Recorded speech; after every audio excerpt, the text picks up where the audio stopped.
Alors, je vous propose de commencer.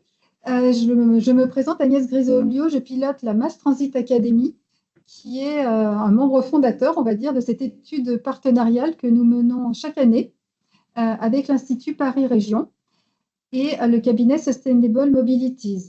Chaque année, on a une thématique différente et cette année, comme vous pouvez le voir sur ce premier slide, nous avons choisi comme thème majeur l'adaptation au changement climatique. Alors, c'est une thématique qui, évidemment, n'est pas nouvelle. Ce qui est plus nouveau, plus inédit, et c'est ce qu'on va vous présenter, c'est de porter le focus, le regard, essentiellement sur les voyageurs et leur comportement. C'est vrai que l'adaptation au changement climatique, là, on le voit, hein, il y a une infrastructure, il y a du matériel roulant. C'est souvent par là qu'on prend le sujet. Et évidemment, il faut le prendre par là. C'est des sujets d'investissement, c'est des sujets de long terme aussi. Et il est important aussi parce que dans ces trains, dans ces métros, dans les bus, circulent évidemment des voyageurs. Et on a tenu à justement interviewer des voyageurs pour pouvoir éclairer le futur. C'est-à-dire se dire que font-ils déjà maintenant, notamment en cas déjà de météo, hein, la météo sensibilité des voyageurs et des modes, et puis avec les changements climatiques, où on sait que les aléas vont devenir de plus en plus nombreux et de plus en plus violents, c'était important d'avoir aussi leur position, leur attitude, leur changement de comportement. Et on a tenu aussi en miroir à avoir l'avis des employeurs, donc des entreprises. C'est nouveau, hein, d'habitude, on était centré sur les voyageurs, mais sans les entreprises. Et grâce à un partenariat cette année avec la CCI Paris-Île-de-France, nous avons aussi l'avis des voyageurs. Alors, par rapport à ce que je viens de vous dire, un peu plus de détails.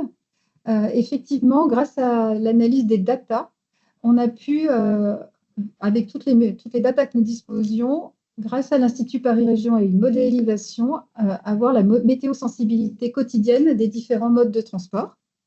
Et puis, nous avons aussi étudié, avec l'aide de la DRIEAT, qui est notre partenaire depuis l'origine, parce qu'en fait, notre étude couvre l'ensemble du système de mobilité en Île-de-France, dont la route. C'est important aussi de l'avoir en tête. Et c'est grâce à la DRIEAT que nous avons ces données et cette vision autour du routier et notamment de la congestion.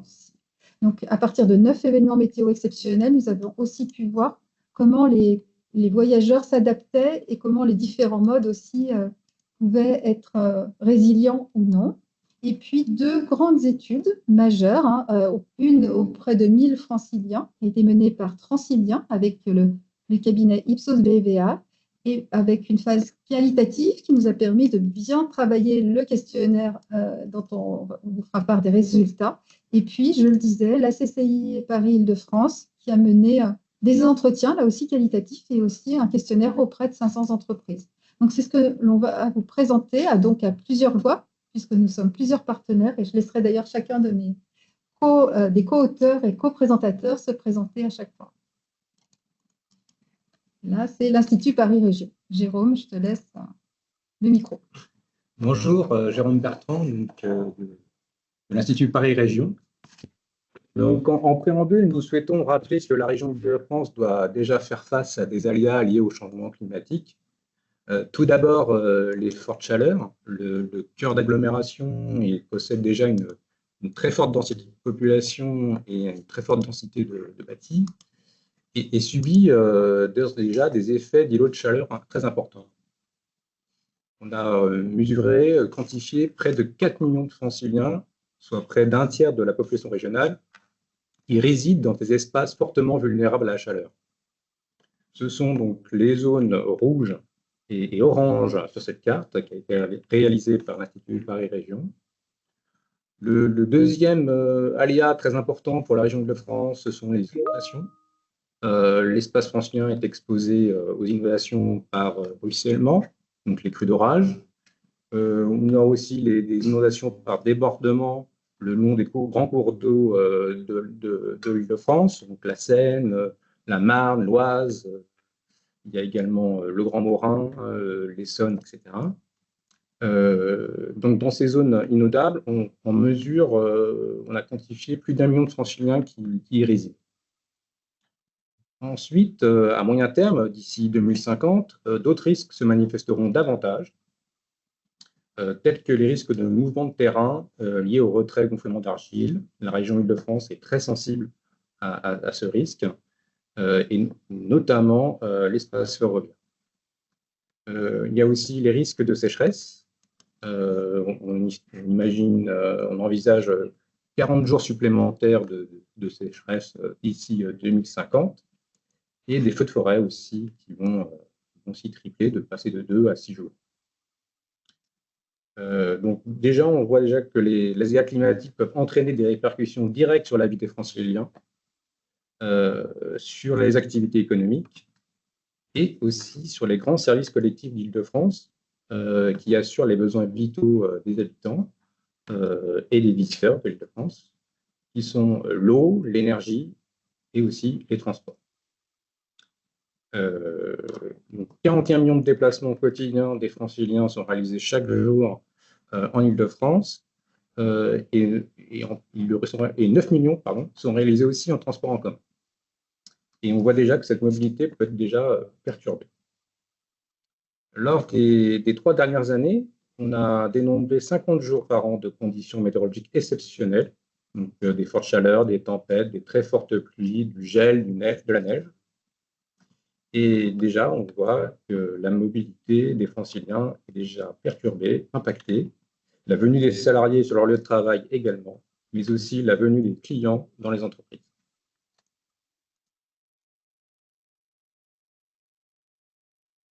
Alors, on a commencé on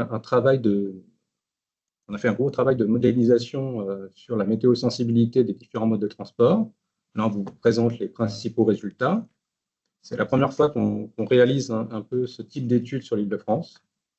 C'est un travail qui s'appuie sur 3 années de données météorologiques, mais aussi sur les 3 dernières années de données de transport. Alors, au niveau régional, on a pris le cumul des bouchons fournis par la DIRIF sur le réseau routier de voie rapide d'Île-de-France. Également, l'indicateur de trafic routier sur le même réseau fourni par la DRIEAT, on leur remercie. Et les validations en transport en commun d'Île-de-France Mobilité, ainsi que sur les comptages vélos de la ville de Paris. Sur ce mode de travail de modélisation, on a voulu vraiment isoler l'effet de la température et de la pluie. Ainsi, on a neutralisé les variations calendaires de la mobilité, telles que les mois pour la saisonnalité, les jours de la semaine pour la variation de la mobilité le long de la semaine, au cours de la semaine, et puis aussi au cours de la journée en fonction des heures. Et aussi, on a aussi neutralisé les périodes de vacances scolaires qui impactent le mois d'été, notamment. Après, on a résumé donc l'effet de la température sur ce graphique. Vous voyez sur ce graphique les variations d'usage des modes un jour ouvré 2 semaines par rapport à l'usage réalisé à 14 degrés. 14 degrés qui est la température moyenne annuelle. On remarque que le vélo à Paris est le mode le plus thermosensible. Son usage croît avec la température et avec un maximum atteint à 30 degrés. À 0 degré, l'usage est en retrait de 27% par rapport à ce maximum. L'augmentation des températures devrait être globalement favorable à la pratique cyclable. Ça, c'est vraiment un point à notifier. Pour les transports en commun, l'usage maximum se situe à environ 10 degrés. Il est assez stable entre 0 et 20 degrés. Au-delà de 25 degrés, on remarque que la baisse est plus prononcée. Et à 30 degrés, on enregistre 11% de validation en moins dans les bus, 7% en moins sur le tramway et 4% en moins dans les RER et les trains. Voilà, c'est 4%, ça peut paraître peu, mais compte tenu des volumes de déplacement réalisés par ce mode, cela représente tout de même 150 000 voyages au moins sur une journée, soit l'équivalent de la fréquentation journalière de la ligne L, par exemple. Sinon, les autres modes, donc le métro et la voiture, que ce soit en congestion routière ou en trafic routier, la modélisation n'a pas permis d'identifier d'effet de la température. Les résultats sont donc non significatifs pour la modélisation, mais ici, on n'a traité que la météo quotidienne. Par contre, on va traiter plus tard les événements extrêmes.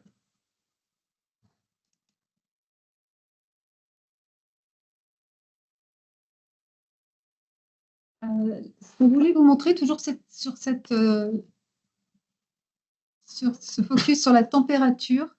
C'est une data visualisation qu'on a réalisée au sein de la Mass Transit Academy avec les data scientists du Data Lab, où on a croisé effectivement les données de validation des gares et les données de Météo France pour voir en fonction de l'évolution de la température s'il y avait une incidence justement sur ces fréquentations.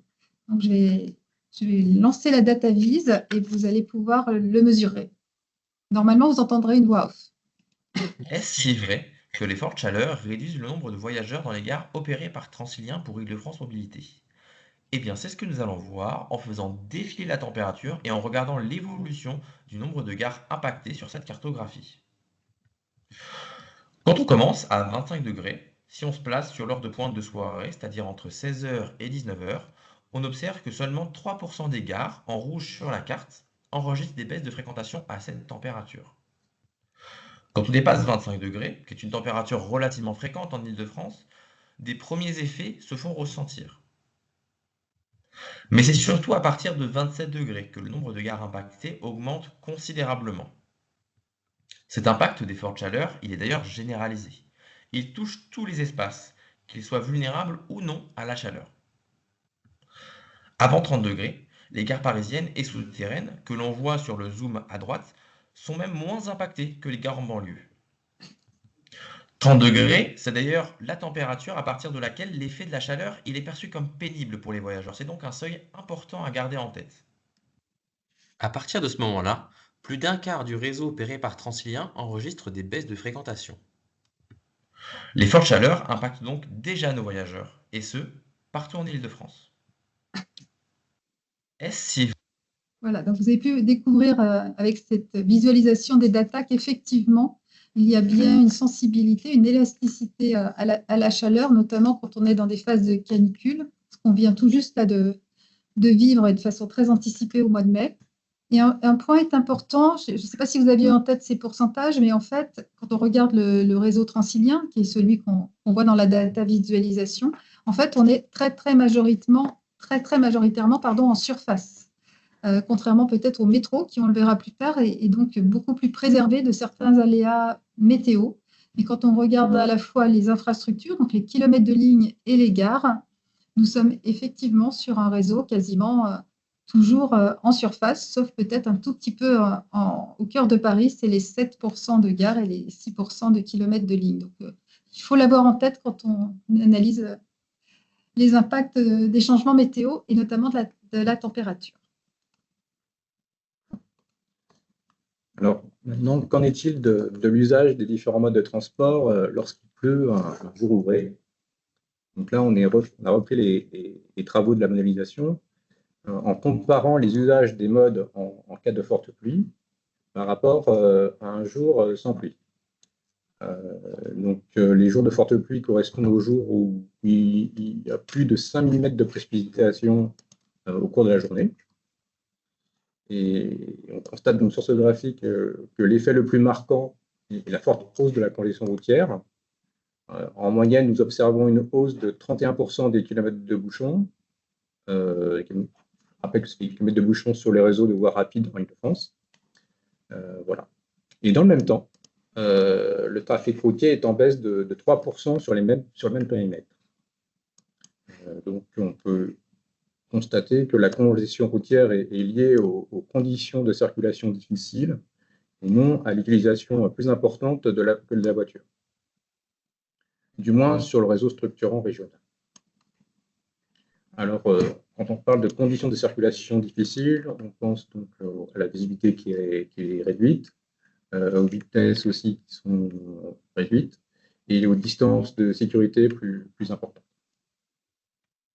Ensuite, l'usage du vélo à Paris baisse fortement les jours de pluie.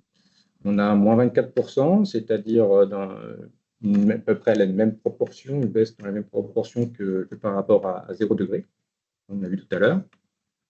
L'usage du bus, du tramway et du RER baisse légèrement, à l'image du trafic routier, entre 2 et 4%. Et par contre, l'usage du métro, lui, n'est pas du tout impacté. C'est un mode majoritairement souterrain qui bénéficie d'une sorte d'effet refuge, notamment lorsqu'il pleut, lorsqu'il fait aussi très froid. Cependant, il faut quand même rappeler que nous sommes dans une météo, on analyse la météo quotidienne, mais le métro peut être perturbé sur des cas extrêmes, des conditions extrêmes météorologiques, comme les inondations par ruissellement où l'eau coule, descend dans les stations, donc du coup affecte et ferme les stations, fermeture de stations qui sont constatées. Ou sinon la neige qui peut affecter les sites de maintenance et de remisage sur ceux qui sont en surface, hein. Donc, comme le cas de la ligne 8 à Créteil ou la ligne 7 éventuellement à Aubervilliers.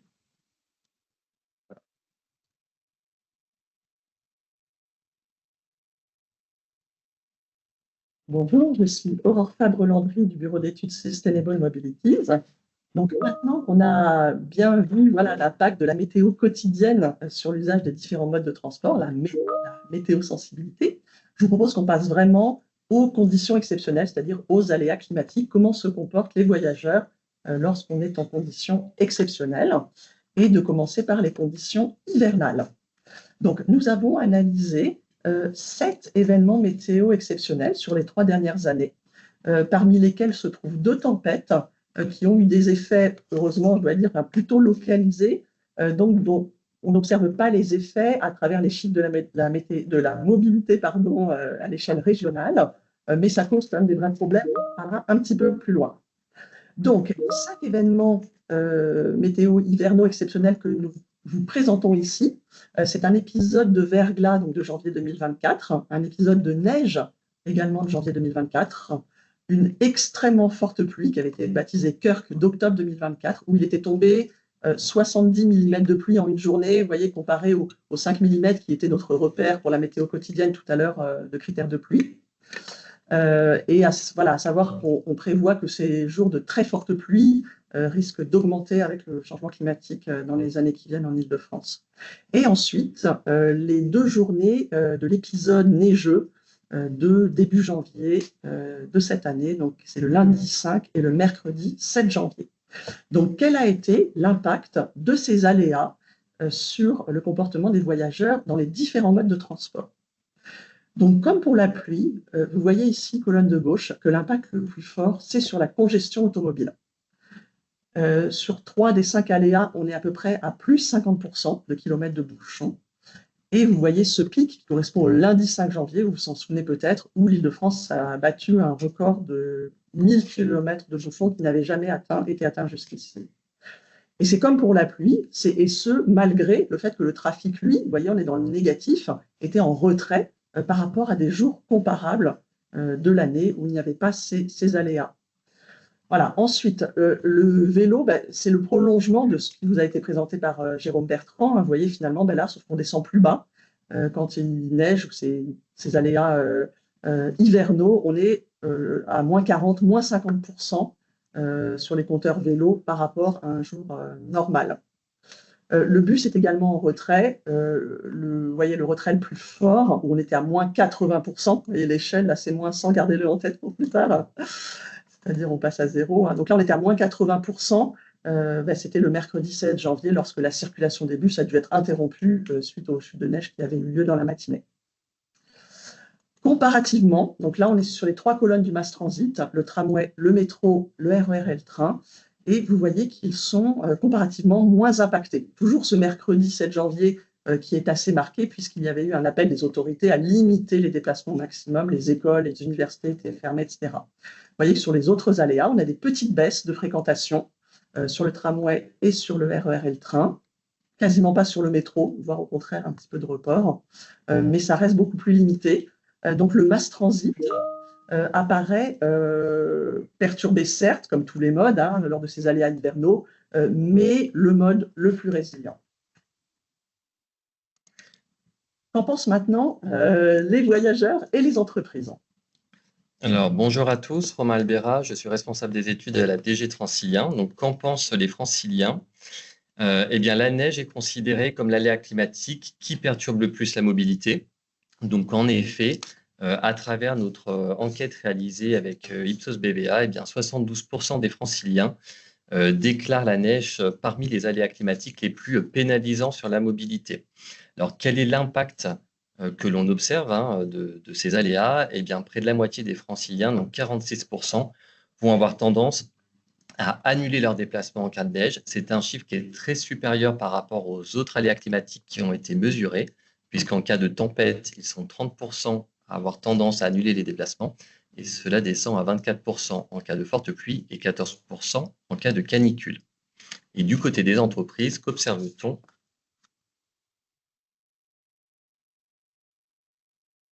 Alors, bonjour à toutes et à tous. Donc, je suis Elian Tijoux, chargé d'études transport et mobilité à la Chambre de commerce et d'industrie de région Paris-Île-de-France. Alors, du point de vue des entreprises, les aléas climatiques de manière générale et la neige ici en l'occurrence perturbent massivement la vie des entreprises. On a encore eu l'illustration et ça a été très bien rappelé au début de l'année 2026 avec cet épisode de neige. Et effectivement, Romain l'a dit, ça a tendance à entraîner des déplacements annulés. Rappelons qu'en Île-de-France, les déplacements entre le domicile et le lieu de travail représentent environ 40% des déplacements sur un jour de semaine type. Donc, ça a forcément un impact sur la vie économique, la vie des entreprises. Et ces entreprises, elles le mesurent très bien, puisque dans l'étude réalisée par la CCI Paris-Île-de-France, les 95% des entreprises déclarent que l'aléa neige a un impact sur la venue de leurs salariés très largement devant les autres aléas sur lesquels on va revenir. Mais la neige, elle n'a pas seulement un impact sur la venue des salariés sur le lieu de travail. En fait, c'est toute la chaîne économique qui est impactée en cas de neige, que ce soit la logistique et aussi, on n'y pense pas forcément, mais c'est aussi la venue des clients dans les entreprises. On a réalisé auprès d'entreprises également des auditions, d'études qualitatives, voilà. Et des commerçants, notamment, nous ont témoigné qu'en cas de neige, se pose la question, face au manque de clients, d'ouvrir ou pas. Et ça, c'est également avec l'absence de salariés ou le retard de salariés, aussi une perte économique pour les entreprises. Donc, même si la neige est un aléa climatique qui devrait plutôt diminuer dans les années qui viennent, d'après les prévisions, il a un impact très fort. Donc, il est très important que tout le monde y reste bien préparé. Qu'en est-il maintenant des épisodes de forte chaleur, la canicule? Donc, de la même manière, nous avons analysé les données de mobilité au cours de 2 épisodes de forte chaleur sur les 3 dernières années qui ont eu lieu en période scolaire et en dehors de la période des Jeux olympiques et paralympiques de Paris 2024. Donc, c'était une journée le 6 septembre 2023 où la température était montée à 34 degrés et le mardi 1er juillet 2025, il y a juste un an, où le thermomètre était monté jusqu'à 38 degrés. Donc là, qu'observe-t-on sur la mobilité multimodale régionale? Donc on voit qu'on est partout dans le négatif, donc de même que pour les aléas hivernaux, les Franciliens ont tendance à moins se déplacer en cas de forte chaleur. On n'a pas de report massif d'un mode sur l'autre, c'est plutôt de la démobilité qui se passe. Donc au niveau de la route, vous voyez que le trafic routier sur la journée 2023 n'avait pas bougé par rapport aux jours comparables de l'année. En revanche, on était à moins 8% à peu près sur le 1er juillet 2025. Donc la congestion plutôt à la baisse aussi. Au niveau du vélo, il est un petit peu à la baisse aussi, entre moins 4 et moins 8%. Il résiste relativement bien, comme on l'a vu tout à l'heure, avec la météo-sensibilité à la chaleur. Les bus, donc c'est le mode qui est le plus en retrait en cas de forte chaleur. Mais vous voyez que là, on est à moins 20%, donc avec une baisse qui est beaucoup plus faible que lors des aléas hivernaux. Et c'est plutôt sur Paris qu'on a cette baisse de fréquentation du réseau de bus, avec un certain nombre de bus qui ne sont pas climatisés en particulier. Ensuite, sur le mass transit, donc tramway, métro, RER, train, on a également des baisses, donc de l'ordre de moins 7% de fréquentation pour le tramway. Là, il se passe un peu quelque chose pour le métro, vous voyez, qui est quasiment insensible à la météo quotidienne, comme on le disait tout à l'heure, mais malgré tout, en cas de forte chaleur, on est à peu près à moins 8%. Et sur le RER et le train, on est à peu près à moins 12%. Donc en conclusion, on a des effets plutôt des mobilités, mais qui sont beaucoup moins forts malgré tout pour les aléas hivernaux.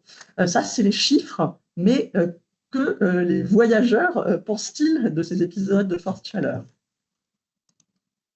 Alors, la canicule a moins d'impact sur le déplacement, mais c'est pourtant l'aléa climatique qui est jugé le plus pénible par les répondants à notre enquête. Lorsqu'on les interviewe en table ronde, ils remontent des sensations d'étouffement, de fatigue, de manque de sommeil. Et ce sont des situations qui peuvent être particulièrement inconfortables en situation de déplacement, dans des transports qui peuvent être dans certains cas non climatisés ou alors en cas de forte affluence dans les transports.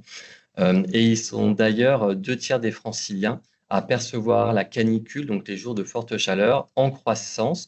Et là, il s'agit d'une croissance à la fois en termes de fréquence, mais aussi en termes d'intensité. Donc, c'est ce qu'ils perçoivent sur les dernières années. C'est un chiffre qui est corroboré par les analyses scientifiques, puisque ces analyses prévoient un nombre de jours de forte chaleur qui va presque tripler entre la période actuelle, avec une moyenne de 7 jours par an, à 19 jours d'ici 2050. Voilà, donc presque x3 d'ici 2050 sur le nombre de jours de forte chaleur.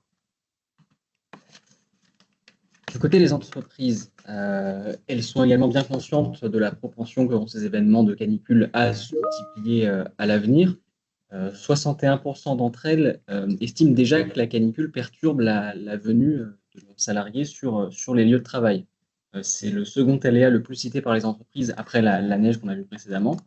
Et même si cet aléa n'entraîne pas forcément de retard et d'absence massive, surtout en comparaison avec l'aléa neige, il a un fort impact qui est perçu par les voyageurs et les entreprises sur le confort de voyage et surtout sur les conditions de vie des salariés et le bien-être au travail. Dans les entretiens qu'on a menés avec les entreprises, celles-ci nous ont remonté qu'elles observent bien qu'en cas de forte chaleur, les salariés, quand ils arrivent sur leur lieu de travail, certains peuvent arriver déjà fatigués, déjà éprouvés par ces fortes chaleurs, et ça s'en ressent sur la qualité de vie au travail, le bien-être au travail, et enfin ça entraîne une baisse d'efficacité au travail.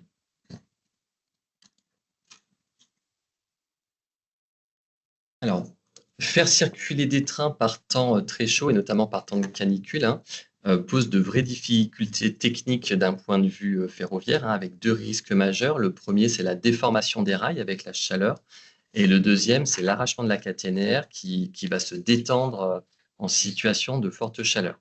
Alors, bien entendu, des travaux de régénération du réseau sont réalisés, avec notamment le passage sur une nouvelle génération de caténaires. Mais malgré ces efforts et ces travaux, des zones sensibles persistent, et la réduction de vitesse sur certaines zones peut être amenée à être réalisée, toujours malgré ces travaux. Et pourtant, ces impacts et ces difficultés techniques sont moins perçus et moins compris par les voyageurs que dans le cas d'autres aléas climatiques. Et d'ailleurs, dans notre étude, ce qui remonte pour la neige, où près de la moitié des voyageurs va juger acceptable d'allonger un temps de trajet de 30 minutes en cas de neige, eh bien, ce chiffre se réduit à 23% en situation de canicule. Donc, l'acceptabilité est fortement réduite pour l'aléa climatique canicule versus les autres. De la même manière, si 45% des voyageurs jugent acceptable de voyager avec un confort plus rudimentaire en période de neige, eh bien, ils ne sont que 30% en période de canicule. Donc, une acceptabilité moindre, et qu'il est encore moins sur certains profils de voyageurs, et notamment les voyageurs les plus seniors et sur des CSP, donc des catégories socio-professionnelles plus élevées. Alors, face à ces aléas climatiques, différentes stratégies vont être mises en place par les voyageurs. Ces stratégies, on peut les regrouper dans 4 catégories que l'on appelle les KD du Travel Demand Management. La première stratégie va être pour 35% des voyageurs de diminuer ses déplacements et se limiter aux déplacements strictement nécessaires. 33% vont décaler leurs déplacements, c'est-à-dire qu'ils vont les reporter dans le temps, soit sur une période moins exposée au risque ou à une période ultérieure telle que le lendemain ou un autre jour. 17% vont dévier leurs déplacements, c'est-à-dire qu'ils vont s'orienter sur un itinéraire moins exposé, par exemple, et 15% vont se détourner, c'est-à-dire vont changer de mode de transport pour faire face à cet aléa climatique. Du côté des entreprises, Les entreprises, elles, ont également des stratégies en cas d'aléa climatique. Elles s'adaptent déjà et l'enquête de la CCI montre qu'elles font preuve de souplesse et se montrent compréhensives sur les potentiels retards et indisponibilités de leurs salariés. Quelques exemples, 79% d'entre elles laissent la possibilité d'un départ anticipé, par exemple en cas d'annonce de neige au cours de la journée. 64% d'entre elles accordent la possibilité de plus télétravailler à leurs télétravailleurs dès lors que l'activité le permet. 44% permettent de poser des jours de congé ou d'absence et 38% choisissent de maintenir la rémunération de leurs salariés, même si le temps de travail n'est pas forcément effectué dans sa totalité. On peut cependant dire que les processus de gestion des aléas sont assez différents selon les entreprises et selon les tailles d'entreprise. 40% d'entre elles gèrent au cas par cas les aléas et 25% disposent ou vont disposer prochainement de plans bien précis, bien définis pour gérer au mieux ces aléas. À noter que certaines entreprises ont des engagements contractuels avec leurs clients qui les obligent à assurer l'activité, par exemple en ayant des plans de continuité d'activité. C'est souvent le cas, par exemple, dans les activités de maintenance industrielle. Et dans ces cas-là, on nous a témoigné quelques mesures qui peuvent être mises en place. Donc, par exemple, un système de ramassage de l'entreprise avec des véhicules de service directement au domicile des salariés pour les transporter sur leur lieu de travail ou chez leurs clients. Également, une solidarité qui peut se mettre en œuvre entre les salariés eux-mêmes qui vont faire du covoiturage ou aller se chercher les uns les autres à leur domicile dans la mesure du possible. Et également, alors plus rare, mais certains gros employeurs ont prévu des dispositifs d'hébergement pour leurs salariés pour pallier à une situation d'urgence et pouvoir assurer l'activité, même si cette solution reste assez rare aujourd'hui et pas à la portée de tous, évidemment. Et donc, on voit bien le parallèle entre les dispositions accordées par les entreprises et les stratégies des voyageurs, avec notamment la diminution et le report des déplacements, et par contre le report modal qui reste très limité par rapport aux autres. Alors, une autre stratégie va être le télétravail pour les personnes qui peuvent le pratiquer. Alors déjà, un point sur les chiffres du télétravail. La moitié des actifs franciliens télétravaillent, 4% sont en 100% télétravail et 46% le pratiquent régulièrement. Ensuite, on a 13% de ces actifs franciliens qui ont la possibilité de télétravailler mais qui ne le pratiquent pas. Et enfin, 37%, et on reviendra ultérieurement sur ce chiffre, n'en ont pas la possibilité en raison notamment de leur activité. Alors, 2/3 des télétravailleurs préfèrent télétravailler lors des canicules. Pour quelles raisons ? Eh bien, la moitié, c'est d'abord pour éviter la chaleur pendant le trajet, donc à la recherche, éviter les situations d'inconfort et plutôt recherche de confort. Un quart, 25%, parce que la température à leur domicile est plus supportable que sur le lieu de travail. Et pour le tiers qui préfère aller sur le lieu de travail, eh bien, c'est principalement parce que ce lieu de travail est climatisé ou alors par nécessité liée à leur activité. Si l'on revient sur les 37% qui n'ont pas la possibilité de télétravailler, donc là, c'est 37% d'actifs, il s'agit d'une cible principalement de travailleurs essentiels, c'est-à-dire des personnes qui vont travailler dans les services publics de guichet, dans le domaine de la santé, par exemple, le commerce, l'enseignement. 73% des non-télétravailleurs n'ont pas de flexibilité horaire. Donc voilà, ils expriment à travers l'enquête qualitative un fort sentiment d'injustice, d'abandon, parce qu'ils n'ont pas de flexibilité horaire et donc des difficultés à agir sur leurs déplacements en cas d'aléa. Il représente sur l'ensemble des actifs 27% des actifs et 2 tiers sont des femmes.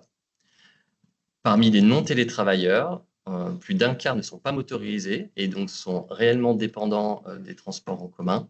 Et 28% ont déjà perdu de la rémunération ou des congés à cause d'aléas climatiques. Ce chiffre de 28%, il est variable en fonction des catégories socio-professionnelles. Il augmente à 34% auprès des employés ouvriers et diminue à 19% plutôt auprès de la population de cadres. Voilà, donc en tout cas, ce qui dégage aussi de ces résultats, ça va être des inégalités qui peuvent émerger par rapport, en raison des aléas climatiques, en fonction de la catégorie socio-professionnelle ou du genre. Alors, par rapport à cela, quelles sont les attentes des franciliens et des entreprises? Eh ben, en premier lieu, les attentes portent sur les informations et notamment l'amélioration de la communication en temps réel sur la circulation des trains, également de l'information sur les alternatives possibles en cas d'interruption des circulations sur une ligne. Et ensuite viennent les attentes sur les aménagements des espaces d'attente abrités, notamment pour se protéger de la pluie, du vent, du soleil, des intempéries. Cette attente, elle est relevée par 60% des franciliens et citée par 66% des femmes. Voilà, donc une attente plus forte auprès des femmes. Par rapport également aux espaces d'attente abrités, à noter que 76% des gares SNCF Gare et Connexions en Île-de-France disposent d'ores et déjà d'une zone d'attente abritée sur le quai.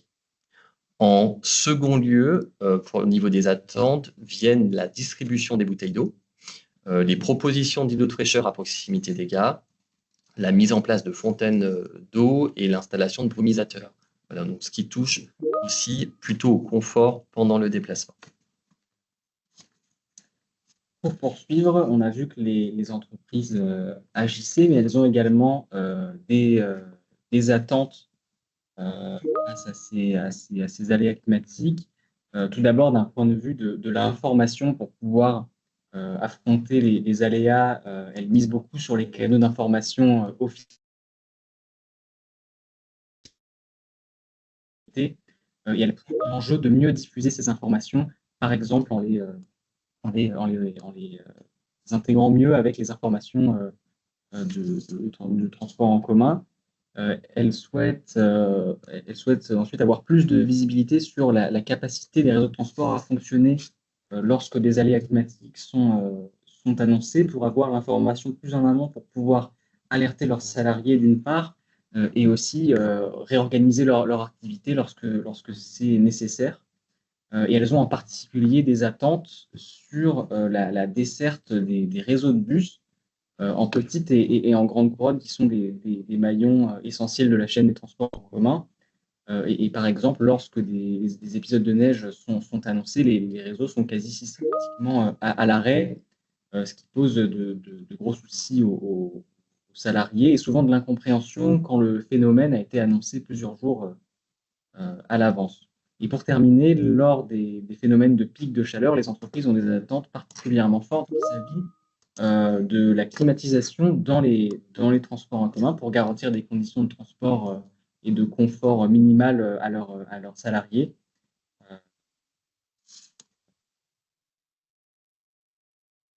Le dernier point que nous avons voulu aborder dans l'étude auprès des franciliens, c'est le sujet des tempêtes et des arbres qui tombent sur les infrastructures. Là, vous en avez un exemple. Donc, ça peut être effectivement des arbres sur la caténaire ou directement sur la voie. Donc, c'est un sujet, c'est évidemment un sujet qui ne permet pas la circulation des trains, qui l'arrête. Et donc, il faut gérer après cette crise-là.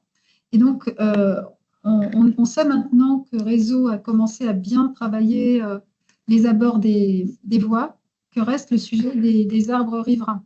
Puisque voilà, les statistiques que nous avons, c'est que 84% des arbres qui sont tombés sur les voies depuis le début de l'année sont des arbres riverains. Donc, c'était intéressant dans cette étude de tester l'opinion publique au sujet de ces arbres, puisqu'on sait qu'on a des difficultés à contraindre les riverains à couper les arbres qui pourraient s'avérer dangereux.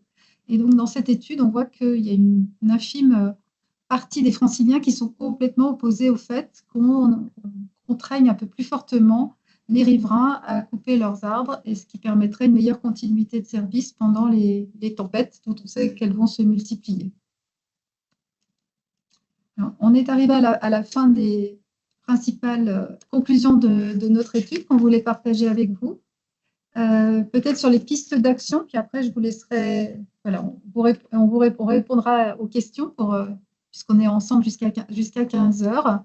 La première piste d'action, on a parlé tout à l'heure du Travel Demand Management, donc autrement dit, comment on pilote la demande quand on sait que malheureusement, il n'y a pas la même capacité qu'en situation habituelle liée aux aléas climatiques. On voit que pour l'instant, la multimodalité, c'est-à-dire le report sur un autre mode, est très peu utilisé par les voyageurs, alors que certains modes sont plus ou moins résilients en fonction de l'aléa. Donc, il y a certainement quelque chose à faire autour de ça. C'est-à-dire vraiment d'inciter les voyageurs à utiliser le mode qui est le plus résilient à l'aléa climatique qui arrive. Le deuxième point, c'est de faire très attention à certaines populations vulnérables. Ne pas imaginer que tout le monde peut télétravailler. On voit là qu'il y a une portion significative des voyageurs qui ne peuvent pas télétravailler et qui en plus n'ont pas de flexibilité horaire, et certains sont même non motorisés. Et on voit que c'est les femmes les plus touchées. Donc, il faut être très attentif à cette population-là.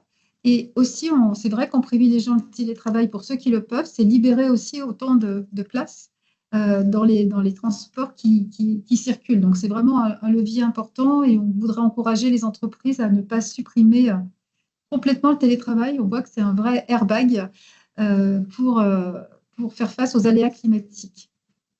Alors, la climatisation des moyens de transport, c'est en cours. Là, vous avez les chiffres. Aujourd'hui, pour ce qui concerne Transilien, c'est 70% des rames qui sont climatisées. On va vers du 85%, pas encore du 100%, notamment sur la ligne C.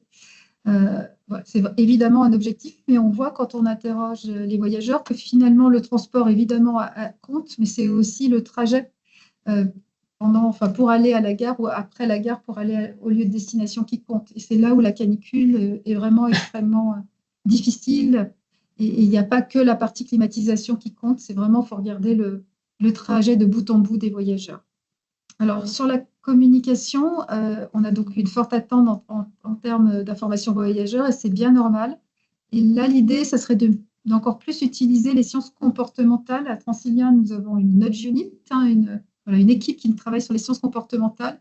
Et on se dit qu'il faut absolument retravailler notre information voyageur pour qu'elle soit la plus équilibrée possible et la plus pédagogique possible, pour que, évidemment, on donne la bonne information au bon moment et que ça facilite la vie des voyageurs.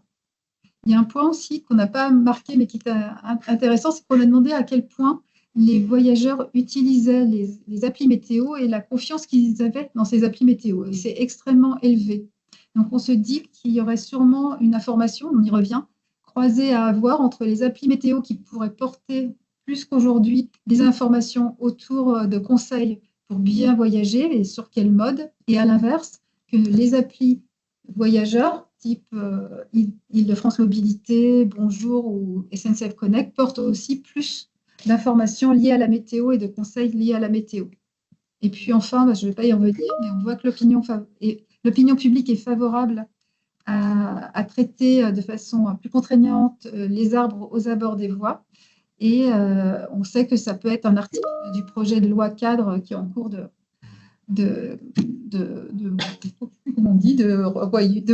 revoyure après le Sénat à l'Assemblée nationale. Et donc, ce véhicule légal pourrait porter des éléments autour de contraindre encore plus fortement les riverains pour que nos voies soient plus protégées des aléas climatiques et en particulier des tempêtes. Voilà, donc je vais répondre, nous allons répondre, on va reprendre le chat. Peut-être juste pour vous dire, je crois que certains ont demandé les éléments, donc on pourra vous envoyer le communiqué de presse, qui est une façon de faire la synthèse, et puis la note rapide de l'Institut Paris Région, qui est le lien, puisqu'elle est en ligne sur le site de l'Institut Paris Région. Alors, je remonte Je vais essayer dans les 10 minutes qui arrivent de bien répartir la parole. Hop, hop, hop. Alors, en sachant que certaines fois, on a déjà répondu, je pense notamment à la question sur le report. Donc, y a-t-il un phénomène de transfert des transports en commun vers les vélos quand la température monte? Peut-être en quelques minutes, Aurore. C'est pas toi. Pardon. Alors, on avait effectivement dans les phénomènes de report modal un peu de tous les modes vers tous les modes, j'ai envie de dire. Il y avait un petit peu de celui-là. Il n'a pas été évident de quantifier ces phénomènes.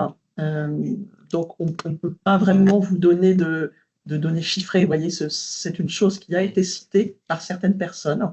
Peut-être que Romain peut compléter sur Voilà, cet c'est une aspect. suite de l'étude pour avoir en fait une matrice de passage de quel mode vers quel mode. C'est une suite de l'étude que l'on peut envisager pour mesurer justement quel report vers quel mode. Alors, ensuite, et on avait la question de la marche, peut-être on peut en parler. Elle arrive après, mais Oui. Certaines fois on a la marche, d'autres fois on l'a pas. Peut-être, Jérôme, si tu peux dire pourquoi. La marche, en tout cas dans les données de transport, on ne l'a pas, parce qu'il n'y a pas de données de comptage qui existent, en fait, en tout cas disponibles pour l'analyse. Donc on a regardé l'enquête mobilité par GPS réalisée par l'Institut Paris Région, qui s'est déroulée entre octobre 2022 et avril 2023. Donc sur cette période-là, on a interrogé, suivi la mobilité de plus de 3300 franciliens sur une semaine. Et l'enquête a permis d'identifier un peu la mobilité lors des jours de très forte pluie et lors des jours où les températures sont négatives. Compte tenu de la période, on n'a pas pu regarder autre chose. Et on constate quand même que la marche baisse fortement les jours de pluie, donc moins 22%. Et surtout, il y a une baisse de la mobilité, bien sûr, du vélo, ici au niveau régional, moins 19%. Et il y a aussi et surtout ce qu'on voit déjà, tous les phénomènes, c'est une baisse de la demande de mobilité, c'est-à-dire que la baisse de la mobilité générale, et là où on imagine à 7%, on estime à 7% avec le MB. Ensuite, il y a un certain nombre. Oui, juste pour revenir sur la question précédente, comme disait Romain, on n'a pas pu quantifier précisément ce report modal, éventuellement des transports en commun vers le vélo en cas de forte chaleur. Mais ça fait bien évidemment partie des pistes aussi lorsqu'on parlait du travel demand management qui a pour vocation justement d'essayer d'aiguiller les passagers, les voyageurs, comme on a pu le faire à l'occasion des JO de Paris 2024. C'est une des pistes aussi pour les gens qui vont utiliser les transports en commun pour des trajets de distance compatible avec le vélo. Ça fait partie clairement des pistes qui pourraient être investiguées pour les encourager à utiliser plus le vélo, dont on voit qu'il fonctionne très bien, même par forte chaleur. J'en profite parce que tu redis Travel Demand Management, j'ai vu qu'il y avait une réaction. Donc voilà, désolé, c'est de l'anglais. Je pensais que je l'avais expliqué un petit peu. En fait, c'est piloter en français, c'est piloter la demande. C'est se dire, voilà, quand à un moment donné, on est quasi sûr qu'on n'aura pas la capacité de transporter tous ceux qui d'habitude voyagent dans le système mass transit, c'est de se dire comment on essaye de diminuer la demande et pas uniquement par de la démobilité, qui est un peu le premier réflexe. Donc, en plus de la démobilité, effectivement, on peut pousser le report modal vers un autre mode, comme je le disais tout à l'heure, c'est-à-dire un mode qui, lui, est plus résilient. Par exemple, en période de neige, le ferroviaire est plus résilient que le routier, en particulier les bus ou évidemment le vélo. L'autre levier qu'on peut activer, c'est de changer d'itinéraire. Alors, ce n'est pas toujours possible, évidemment, mais en tout cas, des fois, c'est ce qu'on dit souvent, c'est que les voyageurs, c'est normal, ils ont un peu une carte mentale de leur trajet. Et donc, il faut qu'on les aide aussi à leur expliquer qu'il peut y avoir d'autres itinéraires possibles qui, eux, seront plus résilients. On a vu, par exemple, que le métro, sur certains aléas, est plus résilient. Et puis ensuite, c'est de décaler ces horaires. Ça, on le dit beaucoup pour les pointes, mais il y a des fois, voilà, on peut peut-être éviter, en période de canicule, effectivement, d'être tous dans les transports, alors qu'on sait que se rajoute en plus l'inconfort d'être nombreux. C'est pour ça qu'on a d'ailleurs interviewé les employeurs, parce que dans ces cas-là, il faut aussi que l'employeur donne cette souplesse-là et acceptent un décalage d'horaire. Donc, c'est ces 4 leviers qui, s'ils sont mixés, peuvent permettre de diminuer un peu la demande. Et donc, comme on le disait tout à l'heure, comme il y a en plus il y a des travailleurs essentiels qui, eux, n'ont pas le choix, ça leur permet aussi de pouvoir bénéficier de la mobilité qui est essentielle pour ces travailleurs essentiels. Donc voilà, désolé pour l'anglicisme, c'est effectivement les anglophones qui l'ont développé, notamment pour les Jeux olympiques à Londres. Et c'est ce qui a été fait d'ailleurs pendant les Jeux olympiques de Paris. Alors vous évoquez aussi souvent le fait que les circulations sont perturbées. C'est bien le sujet, c'est-à-dire que quand on a des tempêtes, de la neige, de la canicule, on l'a expliqué tout à l'heure, les circulations sont perturbées. Donc, on peut le regretter, évidemment, on aimerait bien que ça reste en situation normale. C'est pour ça aussi qu'on travaille, je le disais au début, sur rendre plus résilientes les infrastructures et les matériels. Néanmoins, on hérite notamment sur certaines infrastructures qui ont plus de 100 ans. Et puis, le phénomène s'est quand même accéléré, des poussées de chaleur notamment. Donc, on est bien sur les opérateurs de transport sont bien sur les sujets d'infrastructure et de matériel. Mais il est important, comme de toute façon, on ne pourra pas être dans le zéro aléa, de travailler aussi pour que ça se passe le mieux possible pour les voyageurs. C'est vraiment tout l'objet de notre étude, d'éclairer cet angle-là. Je vois qu'il y avait une question sur si on avait mesuré selon les groupes d'âge et autres critères. Je pense qu'on y a plus ou moins répondu. Alors oui, ça a été fait. On était sur un échantillon représentatif de franciliens. Donc, on a intégré quelques différences de résultats en fonction des profils. Mais effectivement, ça a été mesuré et étudié sous cette forme. De même, je vois que j'ai une question aussi, la différence entre Paris, petite couronne, grande couronne. Oui, également. On n'a pas pu intégrer toutes les différences dans la présentation, mais on a illustré avec quelques exemples d'écarts observés et des plus marquantes. Oui. Et on avait bien en tête la 118, qui effectivement était marquant, puisque la personne qui nous a posé la question travaille et dépend aussi de la 118. Et on sait que les entreprises, justement, attendent les informations officielles, sont très, très en demande, qu'il y ait encore plus d'informations officielles, notamment de la préfecture, pour pouvoir s'adapter à des situations extrêmes comme la neige sur la 118. Alors, je vois, on sait que tout n'est pas parfait, notamment en termes d'abri. Donc là, je vous ai donné le chiffre de Gares et Connexions sur les 76% des gares qui sont équipées. Ça ne veut pas dire effectivement que tous les équipements peuvent faire face à des situations extrêmes comme des fortes pluies ou des fortes chaleurs. Gares et Connexions l'a bien en tête et le travail avec Île-de-France Mobilité. Mais en tout cas, cette étude met en avant que c'est important. On s'en doutait, mais au moins ça l'objective. Et donc, c'est autant de données dont on dispose et qui pourront orienter des investissements. Qu'est-ce que je peux vous... Voilà, il nous reste quelques minutes encore. Je suis bien d'accord que si on pouvait ne pas supprimer des trains, on le ferait. Mais voilà, on voit, c'est important. Donc, autant pour la neige, les voyageurs comprennent qu'on puisse supprimer des trains ou que les trajets sont plus longs. Autant pour la canicule, c'est beaucoup moins compris. On le sait que c'est moins compris aussi à l'automne pour les feuilles mortes. Donc, ça nous oblige à plus de pédagogie, bien sûr à nous préparer, évidemment, à côté opérateur, à mieux nous préparer et à mieux nous équiper, mais ça nous oblige aussi à faire plus de pédagogie pour expliquer qu'on ne peut pas être en situation nominale complète dans ces situations-là tant qu'on n'a pas pu changer toutes nos infrastructures et matériels pour faire face à des températures qui n'étaient pas prévues quand on a conçu des trains il y a 30 ou 40 ans ou des voies il y a 100 ans.